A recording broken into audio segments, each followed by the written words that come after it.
జై Bharat national party అధ్యక్షుడు Lakshminarayana YCP ప్రభుత్వంపై కీలక వ్యాఖ్యలు చేశారు. మద్యపాన నిషేధం చేస్తామని మాట తప్పారని, అంతేకాక ఏ రాష్ట్రంలో లేనంతగా మద్యం రేట్లు పెంచారని లక్ష్మీనారాయణ విమర్శించారు.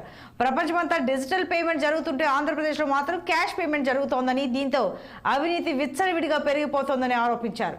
ఏపీ రాష్ట్రం అప్పుల రాష్ట్రంగా మారిందన్న ఆయన, రాష్ట్రంలో నేతలు ఒకరి మీద ఒకరు కేసులు పెట్టుకుంటూ శాంతి భద్రతల సమస్యగా మారుతున్నారని లక్ష్మీనారాయణ ఎద్దేవా చేశారు. రాష్ట్రంలో అయితే అవినీతి ఉండదు, ఆ రాష్ట్రంలో మనకున్న వనరులతో మనం బ్రహ్మాండంగా రాష్ట్రాన్ని ముందుకు తీసుకెళ్లవచ్చు. ఇప్పుడు చూడండి, ఆంధ్రప్రదేశ్కి 972 కిలోమీటర్ల తీర ప్రాంతం ఉంది. కొన్ని కిలోమీటర్ల తీర ప్రాంతం ఉన్న గోవా రాష్ట్రం టూరిజంలో ఎంత ముందుకు వెళుతోంది. మనం 972 కిలోమీటర్లు పెట్టి టూరిజాన్ని ఎందుకు డెవలప్ చేయలేకపోతున్నాం? టూరిస్ట్ ఎప్పుడు కూడా ఏం ఆలోచిస్తారంటే, ఆ రాష్ట్రంలో శాంతి భద్రతలు ఎలా ఉన్నాయి, నేను అక్కడికి వెళితే నేను సురక్షితంగా ఉండగలనా అన్నది టూరిస్టు ఆలోచిస్తాడు.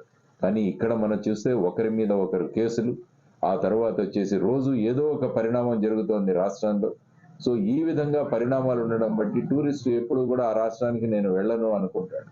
అందువల్ల ఈ రాష్ట్రంలో టూరిజం డెవలప్ చేయాలంటే లా అండ్ ఆర్డర్ చాలా చక్కగా ఉండాలన్నది జై భారత్ నేషనల్ పార్టీ యొక్క ప్రధానమైన ఉద్దేశం.